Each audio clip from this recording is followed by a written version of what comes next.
సికింద్రాబాద్ అస్తిత్వ పరిరక్షణకు పోరాటం మొదలైంది. సికింద్రాబాద్లో కాసేపట్లో శాంతి ర్యాలీ తీయనున్నారు. మాజీ మంత్రి తలసాని నేతృత్వంలో జరిగే ఈ ర్యాలీలో బీఆర్ఎస్ వర్కింగ్ ప్రెసిడెంట్ కేటీఆర్ పాల్గొంటారు. సికింద్రాబాద్ నుంచి ఎంజీ రోడ్డులోని గాంధీ విగ్రహం వరకు ర్యాలీ కొనసాగనుంది. శతాబ్దాల చరిత్ర గల సికింద్రాబాద్ను ముట్టుకుంటే తాట తీస్తామని హెచ్చరిస్తున్నారు స్థానిక బిడ్డలు. శాంతి ర్యాలీతో నిరసన తెలిపి రేవంత్ సర్కారు మెడలు వంచబోతున్నారు. మన ప్రాంత అస్తిత్వం కాపాడుకోవాలంటే సికింద్రాబాద్ బిడ్డలు పెద్ద సంఖ్యలో శాంతి ర్యాలీకి తరలి రావాలని పిలుపునిచ్చారు తలసాని.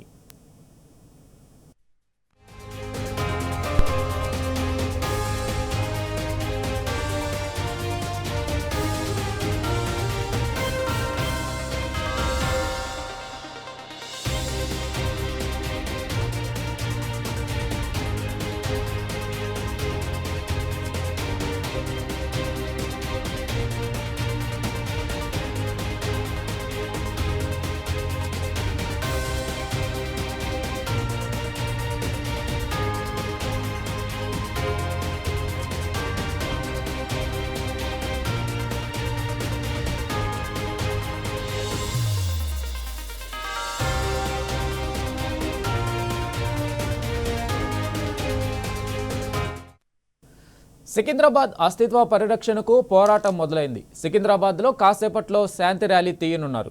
మాజీ మంత్రి తలసాని నేతృత్వంలో జరిగే ఈ ర్యాలీలో బీఆర్ఎస్ వర్కింగ్ ప్రెసిడెంట్ కేటీఆర్ పాల్గొంటారు. సికింద్రాబాద్ రైల్వే స్టేషన్ నుంచి ఎంజీ రోడ్డులోని గాంధీ విగ్రహం వరకు ర్యాలీ కొనసాగనుంది. శతాబ్దాల చరిత్ర గల సికింద్రాబాద్ను ముట్టుకుంటే తాట తీస్తామని హెచ్చరిస్తున్నారు స్థానిక బిడ్డలు. శాంతి ర్యాలీతో నిరసన తెలిపి రేవంత్ సర్కారు మెడలు వంచబోతున్నారు. మన ప్రాంత అస్తిత్వం కాపాడుకోవాలంటే సికింద్రాబాద్ బిడ్డలు పెద్ద సంఖ్యలో శాంతి ర్యాలీకి తరలి రావాలని పిలుపునిచ్చారు తలసాని.